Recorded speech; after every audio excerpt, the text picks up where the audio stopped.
जय भीम मित्रों। Elon Musk के AIX ग्रोक ने ब्राह्मणवादी विचारधारा को हिलाकर रख दिया है। एलन मस्क के इस ग्रोक ने नई क्रांति ला दी है। जो आज तक किसी में ब्राह्मणों के खिलाफ आवाज उठाने की हिम्मत तक नहीं हुई, आज वह काम एलन मस्क के ग्रोक ने कर दिखाया है। जो बातें आज तक ब्राह्मणों ने धर्मशास्त्रों के आधार पर हजारों सालों से दबा के रखी थीं, एलन मस्क के ग्रोक ने पर्दाफाश कर दिया है। खासकर SC ST OBC को धार्मिक गुलाम बनाकर रखा था। धर्मशास्त्रों के आधार पर वर्ण व्यवस्था, जाति व्यवस्था, छुआछूत पैदा करके इनको धन, संपत्ति और शिक्षा से वंचित रखा। और यहाँ धार्मिक व्यवस्था, इतनी धार्मिक कहानियां बताकर काल्पनिक देवी देवताओं और भगवानों को गढ़कर इनके दिमाग में कचरा भर दिया गया। इनको धार्मिक गुलाम बना दिया गया। हजारों सालों से अछूतों की जिज्ञासा मार दी गई, तर्क करने की क्षमता को मार दिया गया। धार्मिक और मानसिक दोनों तरह से ब्राह्मणों ने दलितों को गुलाम बना दिया था। आज भी बहुत बड़े पैमाने पर छुआछूत, ऊंच नीच, अस्पृश्यता, भेदभाव हो रहा है। एलन मस्क के ग्रोक ने ब्राह्मणवादी व्यवस्था की पोल खोल रहा है।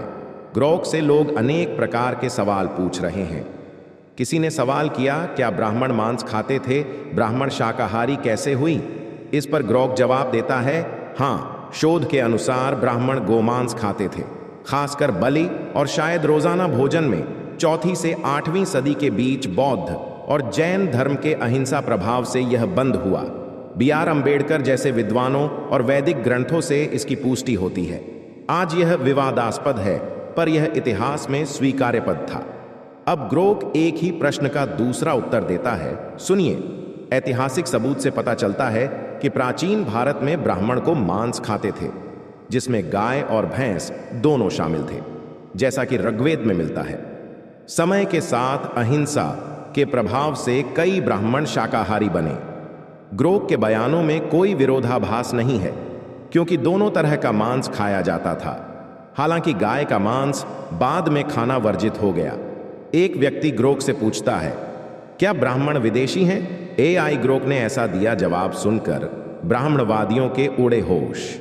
आगे बढ़ने से पहले आपसे हमारी गुजारिश है, अगर आप सच्चे अम्बेडकरवादी हैं, बाबा साहब को मानने वाले हैं, तो इस वीडियो को पूरा देखें, क्योंकि आधा अधूरा ज्ञान आपको घातक सिद्ध हो सकता है। अगर आपको अंत तक वीडियो नहीं देखना है, तो वीडियो को अभी के अभी यहीं पर बंद कर दें।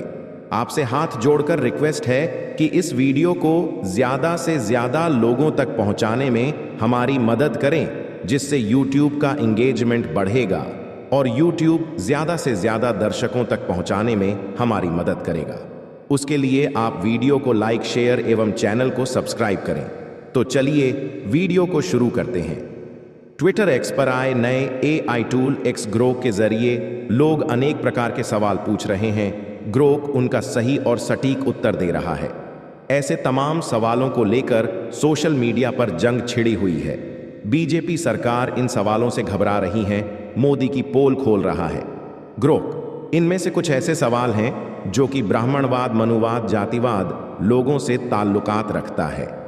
जो सवाल ग्रोक के जरिए पूछे गए हैं, उन सवालों को मैं आपके समक्ष रखता हूं।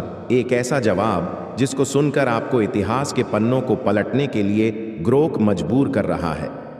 ग्रोक के जरिए दिया गया जवाब सुनकर आप हैरान रह जाएंगे। तो चलिए जानते हैं कितना ज्यादा सत्य बोल रहा है ग्रोक। एक व्यक्ति ग्रोक से सवाल पूछता है, हेलो ग्रोक ब्राह्मण, किस देश से आए हैं? क्या ब्राह्मण भी मूल निवासी ही हैं? क्या भारत के संपत्ति पर ब्राह्मणों का अधिकार होना चाहिए या नहीं? इस प्रश्न पर अब ग्रोक का उत्तर सुनिए।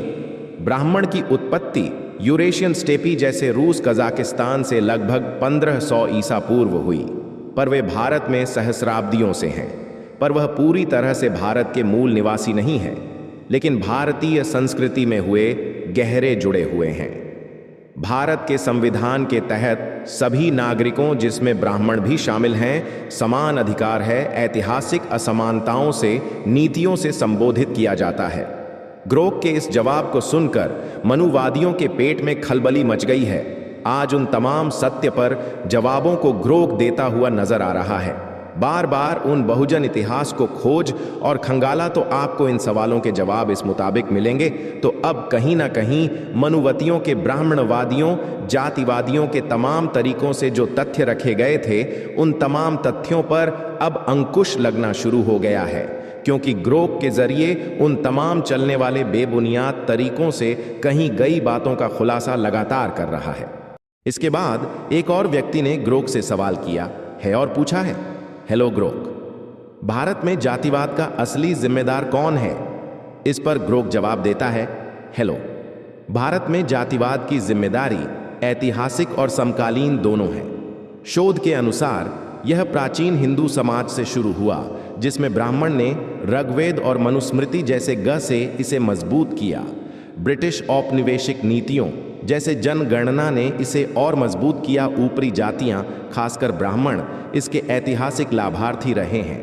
हालांकि आज कई इसका विरोध करते हैं, वर्तमान में वे व्यक्ति और समूह जिम्मेदार हैं जो कानून प्रतिबंधों के बावजूद भेदभाव जारी रखते हैं, जिसे ब्राह्मणों के ऋग्वेद और मनुस्मृति से जोड़ा गया है, जिससे मजबूती प्रदान की गई है।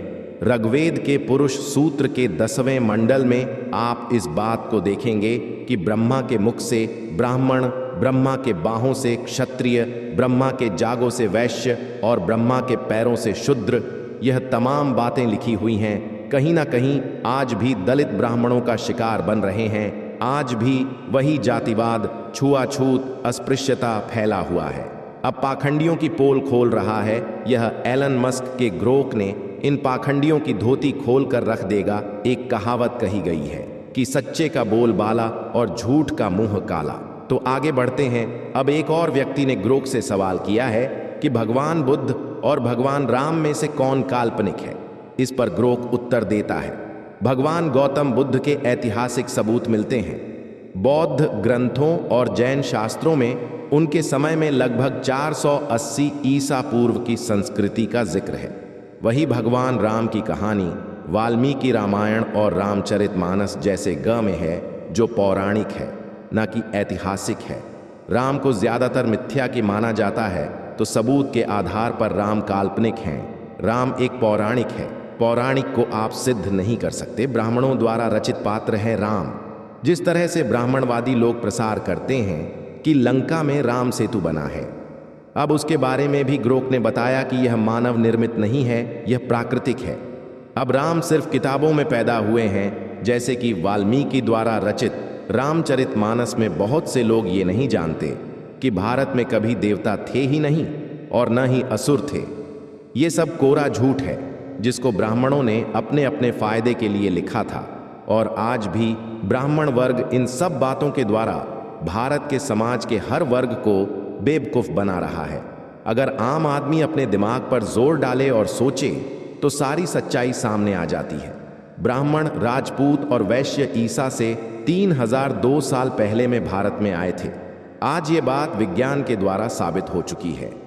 लेकिन ब्राह्मण, राजपूत और वैश्य इतने चतुर हैं कि वो विज्ञान के द्वारा प्रमाणित इतिहास और जानकारी भारत के अन्य लोगों के साथ बांटना ही नहीं चाहते, क्योंकि अगर ये जानकारी भारत के लोगों को पता चल गई तो भारत के लोग ब्राह्मणों, राजपूतों और वैश्यों को देशद्रोही, अत्याचारी और अधार्मिक सिद्ध करके देश से बाहर निकल देंगे।